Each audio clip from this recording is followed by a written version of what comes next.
Hi, this is Jim Townsend at InfoStrat. We are here for the Getting Started with Dynamics CRM online webinar. The purpose of the webinar today, Getting Started with Dynamics CRM online, is to give you a high-level roadmap of Dynamics CRM implementation. I'm going to point you to some resources that may be helpful for planning your implementation and show you some places you can go to get answers to questions. I just want to let everyone know that if you have any questions after this event, don't feel reluctant at all to drop me an email or give me a phone call. My email address is on the slide that we have right now, and I'm also going to be emailing everybody a copy of the deck after the webinar. I'm recording the session, so I'll post that up and we'll send you a link to that. So I'm going to outline the general course for how do you do a CRM implementation. And the first step is really to figure out what elements you're going to need.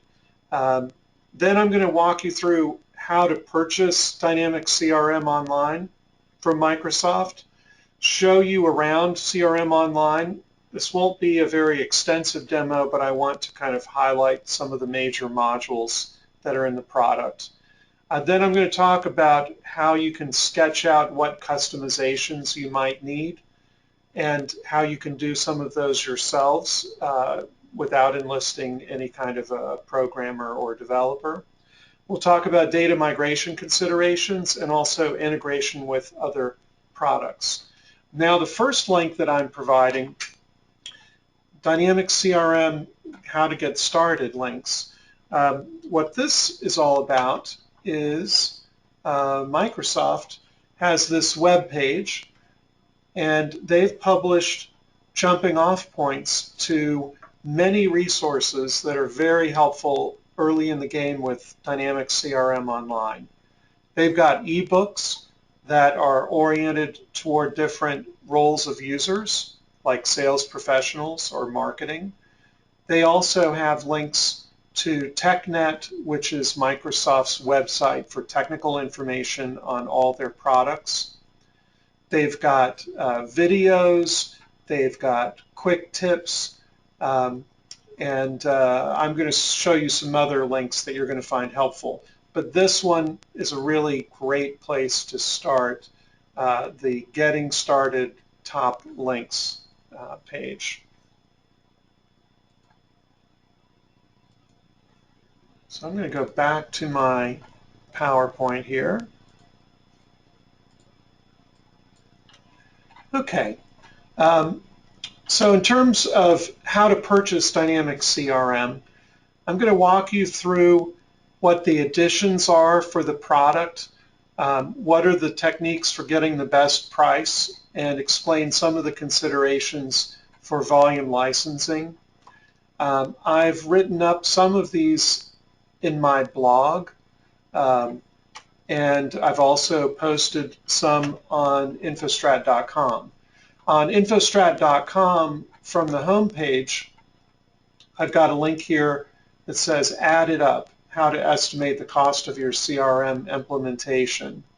And this takes you to our CRM cost calculator.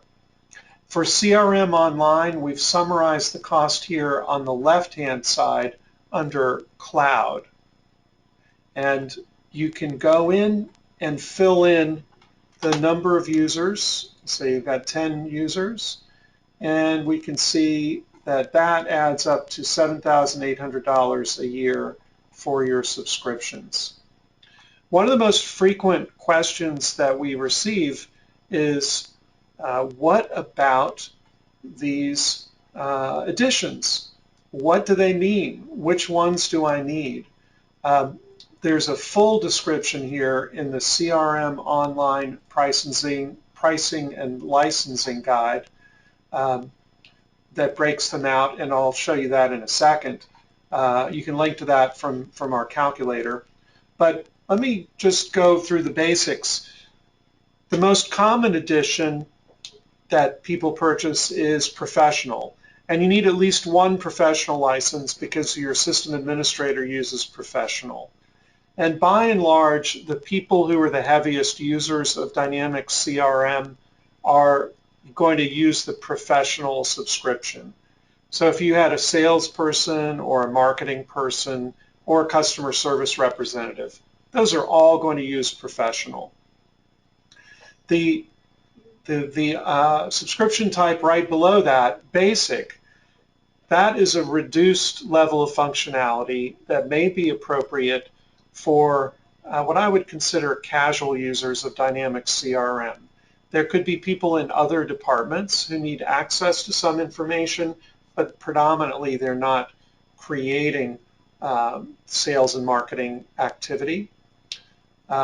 So let me show you what I mean. Here in the licensing and pricing guide, you'll see that there are different types of licenses.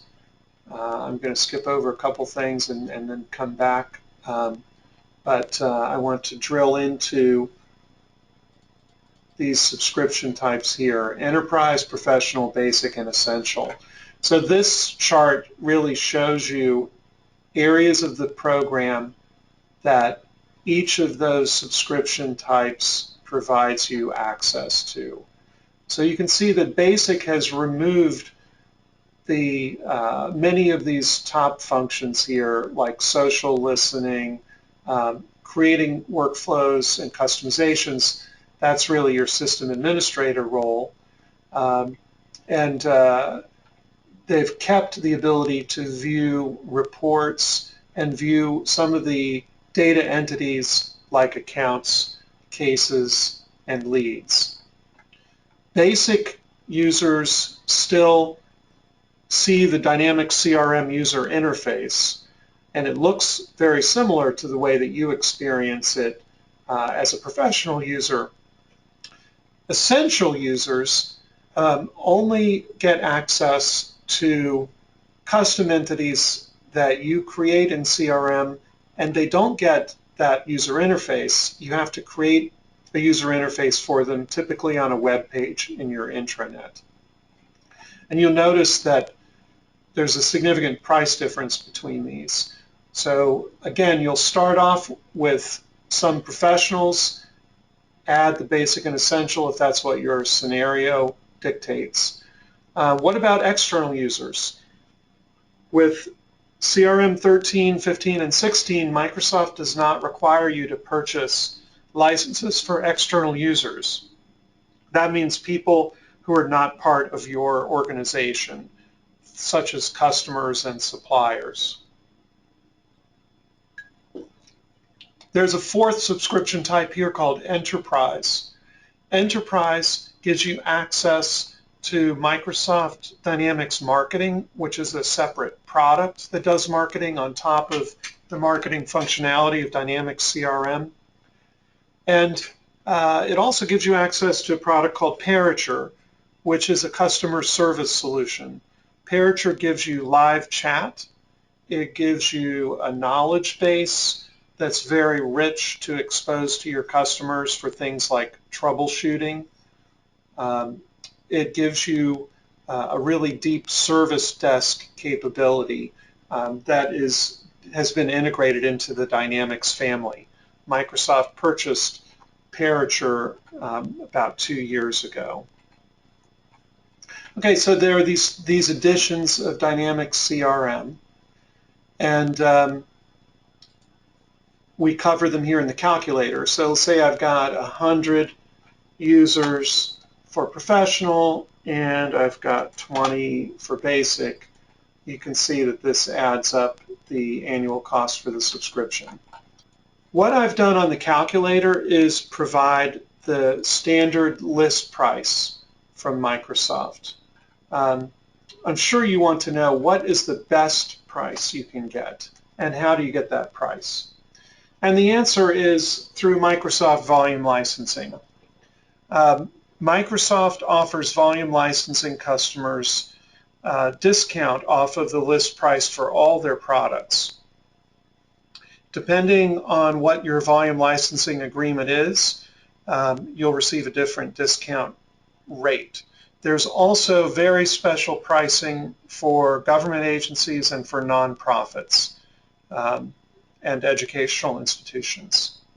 I've posted some articles on my blog about how to qualify for those, but what you want to do instead of purchasing Dynamics CRM online through giving your credit card, let's say, you'd want to go to the reseller that holds your volume licensing agreement.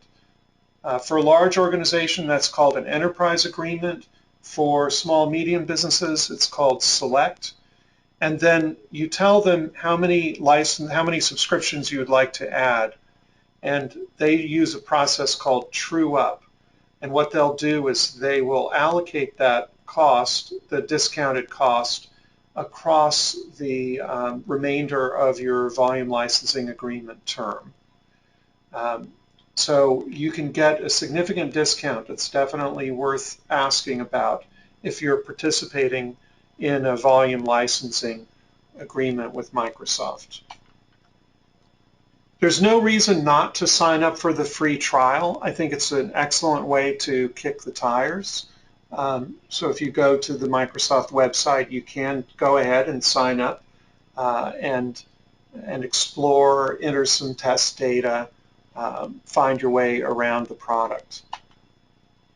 Okay, I'm going to do a short little demo here and show you how to set users up and explain how user roles work. And then we're going to go into more of a demo of what are the pieces that come with Dynamics CRM Online. I'm logged into my instance of Office 365. Dynamics CRM is part of Office 365. What that means is that you use your Office 365 credentials to get access to Dynamics CRM Online. There's also a special promotion from Microsoft to give you a better price if you buy both Office 365 and Dynamics CRM Online. It represents for some customers as much as 40% off the price of Dynamics CRM Online if you're an Office 365 subscriber. So if you go to Office 365 as an administrator, you can see your users, and let's say I pick this user and I go to assigned license. So if I click edit, it will show me what licenses this user is signed up for. So I can see that they're signed up for CRM Online, and let's say I want to add them to Power BI. And you'll notice that it tells you how many licenses are still available for you, and it tells you to go over to CRM to assign their security roles. So having assigned this user to these licenses, what I'm going to do next is go to the menu in the upper left-hand corner. This shows me all of my Office 365 applications. We're going to be looking at CRM, but I mentioned before that marketing is part of the enterprise subscription. That's a different module for CRM Online. Social engagement is also an add-on for Dynamics CRM Online. So I'm just going to go over to CRM, and now we're in Dynamics CRM Online. I can manage that instance. So we have to have that person be in your Office 365, and then you can edit that instance of CRM. And when I say instance, what I mean is that sometimes you have more than one CRM Online. Most of our customers will have a production instance and a development instance of CRM Online. That allows you to make customizations to your system without risking damaging people who are working on the system at the time. Those non-production instances are called sandbox instances. And you receive a sandbox instance for 25 users or more at no additional charge.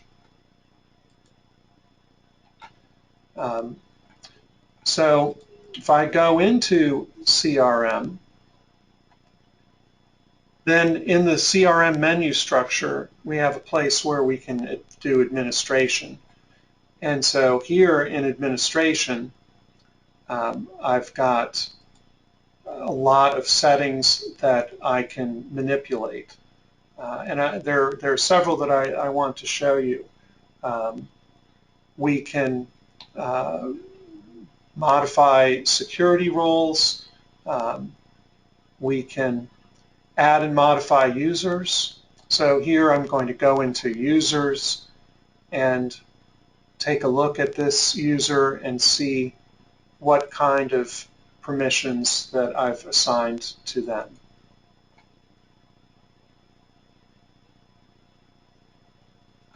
Okay, I'm taking another pause here to see if any questions have arisen.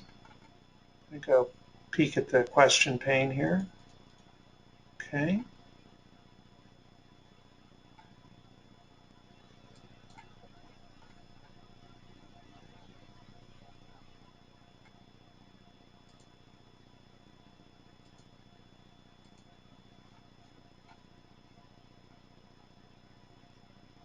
So this is where I manage my user information. I can assign them to teams. I can assign them to queues. I can manage what their security roles are.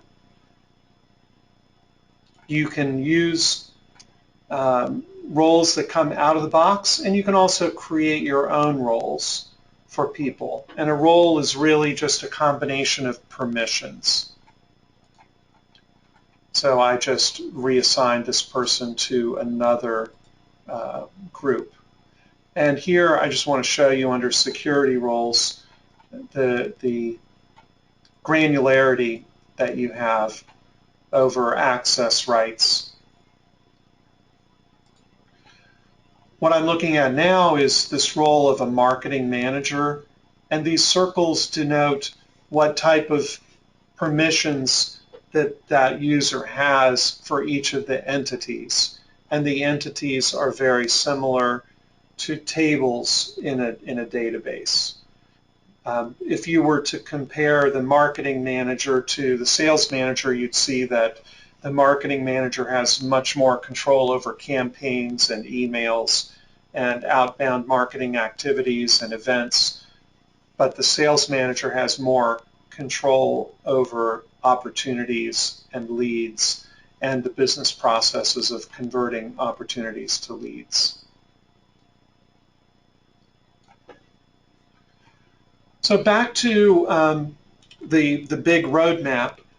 Once you determine what subscriptions you need, sign up for a trial account or purchase CRM online, then you go in and define what your users are, assign them to roles, and then at that point your challenge is really understanding what you've got and navigating your way around dynamic CRM online.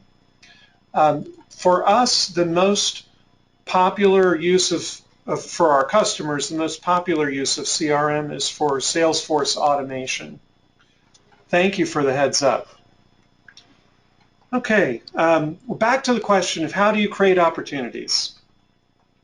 One way to do it is to go to the opportunities screen and just hit create new opportunity. So that's where I'm at right now. And up at the top of the screen, this set of chevrons, these arrows, they indicate where you are in the sales process. So right now I'm starting off in the qualify stage. So it says identify the contact. If I'm talking to someone who is already in our system. I can type in their name and fill that in here. Same thing with account. I can just clear that out and type in an account. Sorry about that.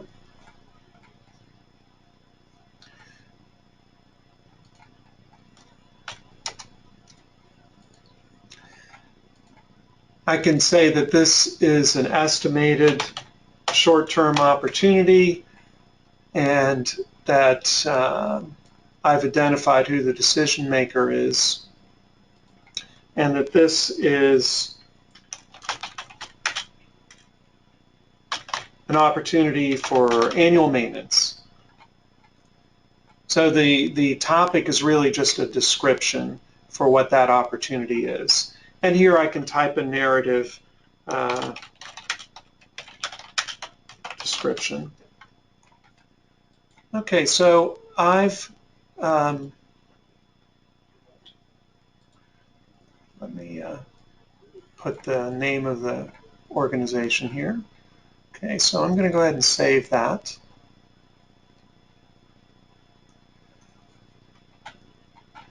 And by doing this, I have now added this to the backlog of opportunities that would be discussed at the sales meeting. So I'm going to just add another one really quickly.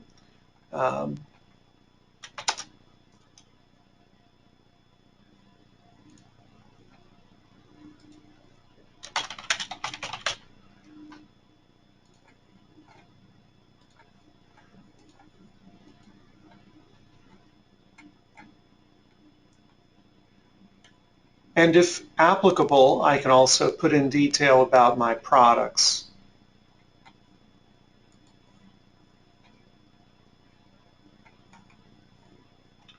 Okay. So then if I go to opportunities, you'll see that we've got these open opportunities. These are the two that I just created. And there are other views too. So let's say that these are my opportunities. The reason they're my opportunities is because CRM has this concept of record ownership. And that means that because I created them, they belong to me. I can also show all open opportunities regardless of who they belong to. And I can also reassign those opportunities and do other things to them. So typically for a sales manager, you would use a view like open opportunities and then sort them by date, the close date, and say, okay, I see this was supposed to close at this time. And you can then go through when those opportunities are supposed to close with your sales execs. You can add fields to this view, so you could show who the owner is of that opportunity. You can also transfer an opportunity. So here, let's say this is an opportunity, and I want to reassign it. So if I choose assign, then I can pick any of my users that are in the system, and I can assign it to that person. And now that would show up under Julie York's opportunities. You can also do bulk edits. So I've picked these where my salesperson has not entered the estimated revenue. I want to give them the opportunity to do that. So here I can go in and enter some additional information. Or if I want to know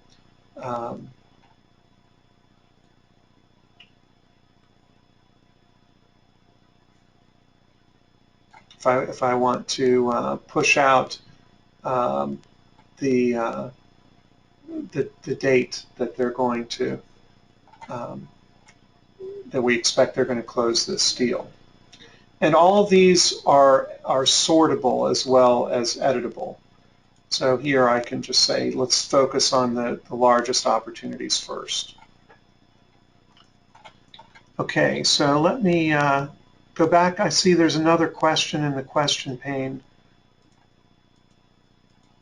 How customizable are all those fields? What about the headers, qualify, develop, etc.? In terms of customization, let me show you how customizable the forms are.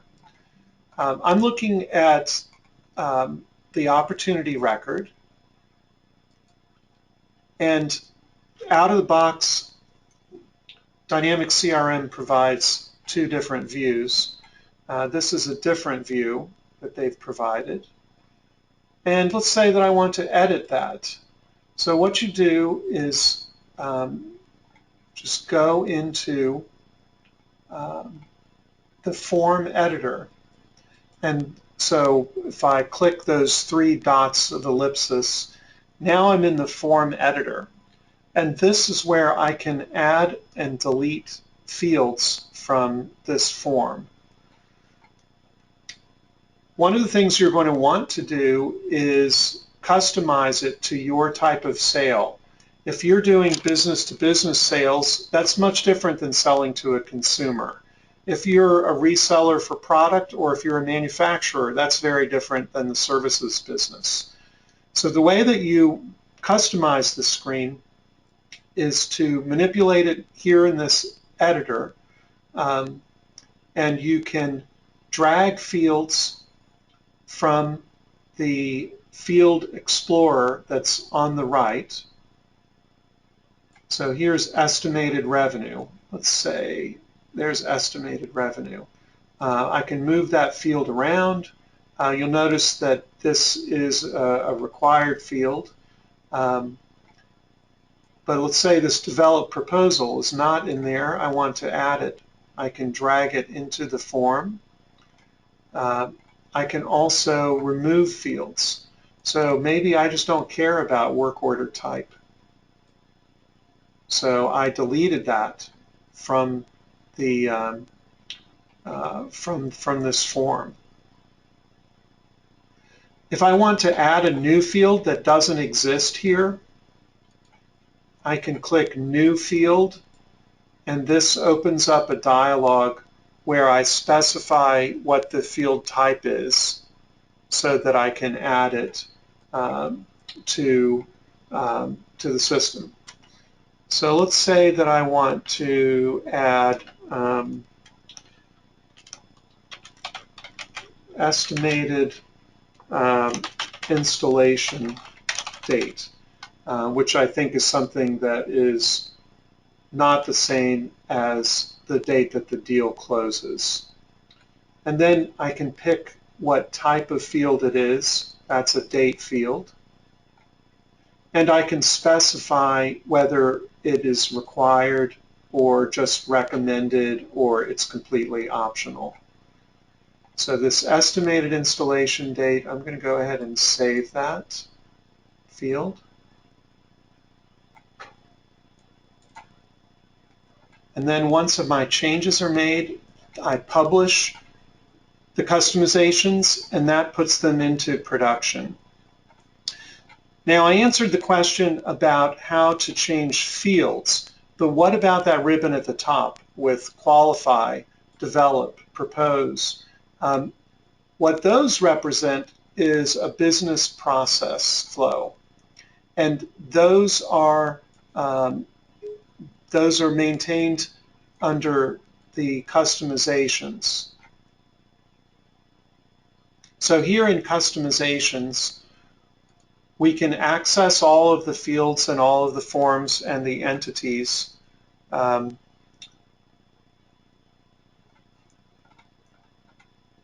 me just make sure that everybody is seeing my screen change.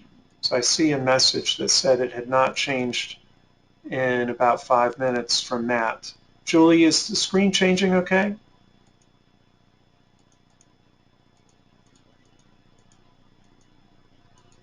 So that message was from a while ago. Right now, oh, okay, now I see it.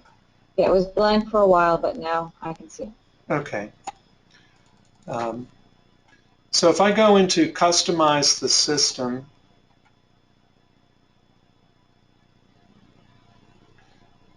then from here I can modify the workflows, and that's where I change all those stages for the sale.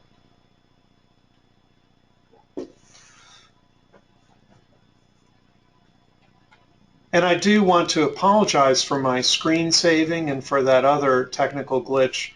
I'm happy to do one-on-one with anyone whose questions we're not able to answer, or if you just want to go deeper.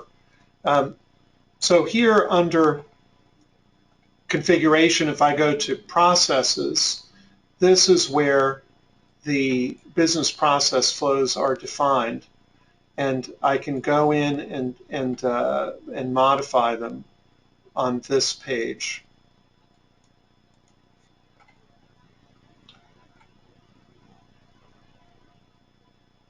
I mentioned that there are two ways that, so this is opportunity sales process. That's the process that had those stages to it.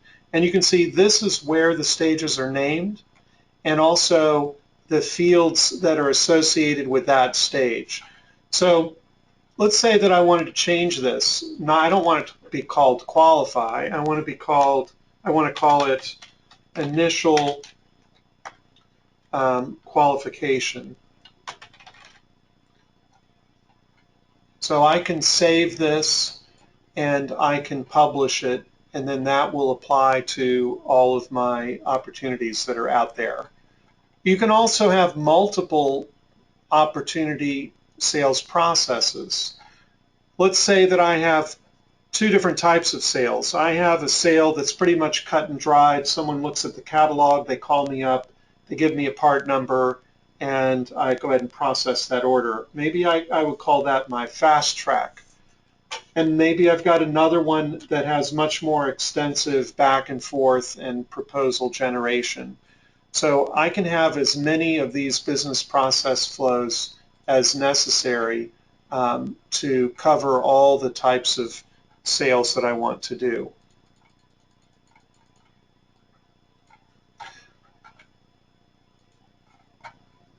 Okay, so I'm going to go back here to the presentation. There's a lot that comes in the box. We've been looking at dynamic CRM, sales, marketing, and service. We haven't really touched marketing and service yet, but there's also social engagement that tracks how your company is doing in social media, dynamics marketing for scheduling ads, and there's something called Field One, which is a free add-on that Microsoft just released in December for field services such as installation or service activities. Microsoft also has a YouTube channel, so a great way to learn more about CRM is to go to this YouTube channel and look at videos for particular functions like how to modify your form. So what I wanted to kind of review here, we looked at two of these functions, customizing entities and also customizing business processes. There's a video that Microsoft put on that YouTube channel of 6 ways to customize CRM without writing any code whatsoever. Things like changing the colors on the forms, adding and removing fields, customizing dashboards, and also installing solutions. There are pre-built solutions that you can purchase for particular verticals, particular industries. So if you're in real estate or manufacturing or professional services, or if you're a government contractor, there are pre-built solutions that have hundreds of fields and custom reports that are already built out for you. I want to give you a glimpse at some of the other areas of CRM online. We looked briefly at sales. The center of sales is opportunities, but I want to go over to marketing. So what marketing gives us is the ability to create marketing campaigns, to do emails, print mailings, call downs, phone calls to groups of users. And the way that those groups of users typically interact with you is something called a marketing list. So what you do is you define a marketing list, and you can define a marketing list based on static searches where you grab some attendees and add them to your list, or you can make it be dynamic, which means you enter the criteria, and then anyone that meets those criteria will be included in your marketing list. So I've got this marketing list called Assisted Living, and then I can add them using lookup, or I can add them using an ad hoc query tool called Advanced Find. And what that lets me do is build a query that I can save and use later that has whatever criteria that I want. So here I put California. Let me go back here and I'll say, okay, let's see if I've got some for Maryland. Okay, looks like I've got one for Maryland. And then I can add that person to the marketing list.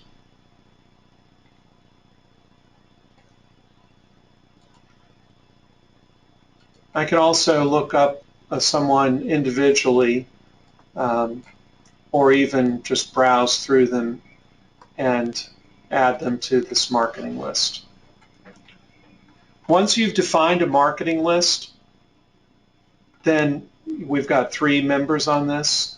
You can create a campaign to send them an email or generate mailing labels if you wanted to mail someone a catalog. There are add-ins from third-party companies. We use one that is called Click Dimensions, which will also show what links they clicked on your email, invite people to events, and that kind of thing. I've got another question in my pane. Can it be easily implemented with Microsoft Dynamics Nav ERP? Yes. Microsoft CRM is designed to be integrated with other Microsoft Dynamics products like NAV, GP, AX, and Microsoft has integration between those products. At some point, could you please summarize what you think the advantages and disadvantages are of this product versus Salesforce? Thank you. I will throw a couple of considerations out there. I think that the best way to make the evaluation is for you to try it out yourself. Right now, Salesforce and Dynamics CRM are number 1 and number 2 in the cloud-based CRM market. And I think the margin between them and number 3 and further down is growing. Both of them are growing quickly. What I've found with our customers is that customers who are standardized on Microsoft, who are Microsoft shops, who have SQL Server and Outlook, they really enjoy the consistency of the user experience and the integration into other Microsoft products, including SharePoint for document management and Outlook. With the Outlook add-in, you can click on a contact and add it directly into CRM. You can see your CRM data as shared folders on the left navigation in Outlook. I think there are some differences in how the 2 products are priced. I think Salesforce has, in some ways, a more complicated model that you need to look carefully at.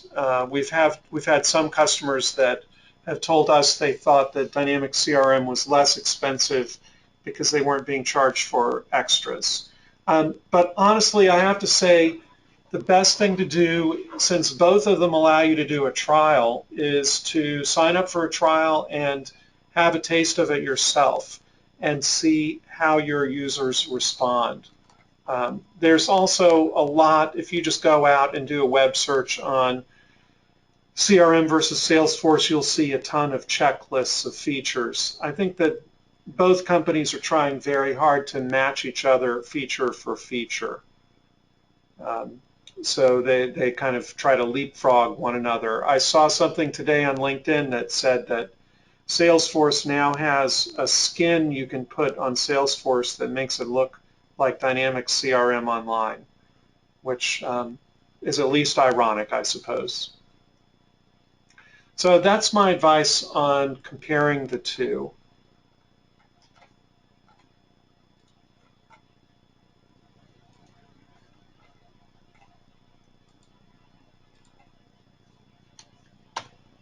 I wanted to touch a little bit on data migration.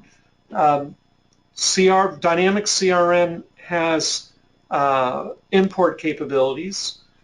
What we see most often is people exporting to Excel and then importing as a comma delimited or some kind of delimited ASCII file. There are also some third-party tools that help with data migration, and Microsoft is putting out some tools for making it easier to move your data over.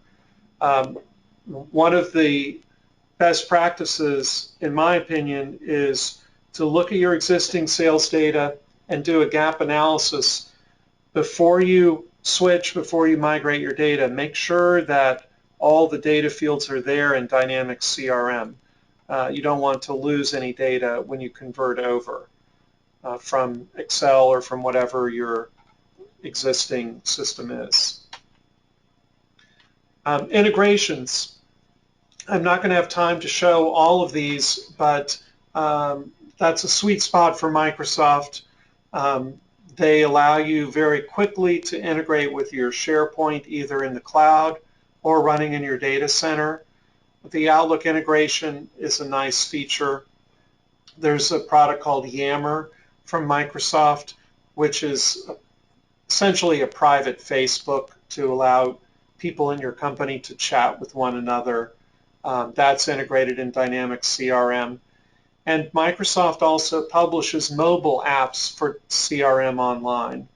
Those are available in Android Play Store, in the Apple App Store, and also for Windows Microsoft phones.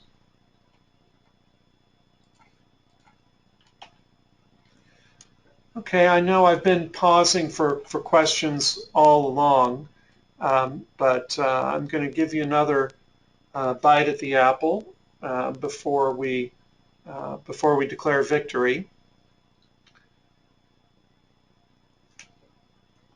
I'm going to keep one eye on that questions pane, but the element that I did not get around to showing you was service. And what service does is the customer help, the help desk, basically. So CRM out of the box includes case management, and that means that you can create trouble tickets or cases. It has a knowledge base out of the box. You can put in FAQs and responses to typical customer problems. You can also put in your contracts so that you can determine whether product is under warranty and what kind of service that customer is entitled to. Knowledge base articles, and there's workflow around the cases. So these stages: identify, research, and resolve. Those are a business process flow that is similar to the business process flow that we looked at for an opportunity. You can set up help desk windows and assign people to teams so that the cases are assigned based on the person who is working the customer service desk at that particular time. You can also have routing rules such as escalation, and you can create related cases so that if you have a problem that is triggering a number of customer inquiries, you can make it so that when you close out that problem, it closes out all the subsidiary cases. I think that from my perspective, one of the things that I like the most about Dynamics CRM Online is that it's really easy to tailor to your particular requirements. And if you happen to have people that are comfortable with the Microsoft environment and things like SQL Server and writing their own reports, it's a really great environment for them to extend it and to customize it. I've never had a single customer that did not want to do some kind of customization. I think that a CRM must be tailored to your particular vertical industry and also to how you operate as a business. Whether you are focused on a volume, a large number of small customers, or whether you're more of a boutique, how do you regard the sales process? What do you do at different stages in the sales pipeline? I think if you don't tailor it to your processes, then you're missing out on an opportunity to make it better. And I blog about these things on my blog at blogs.infostrat.com.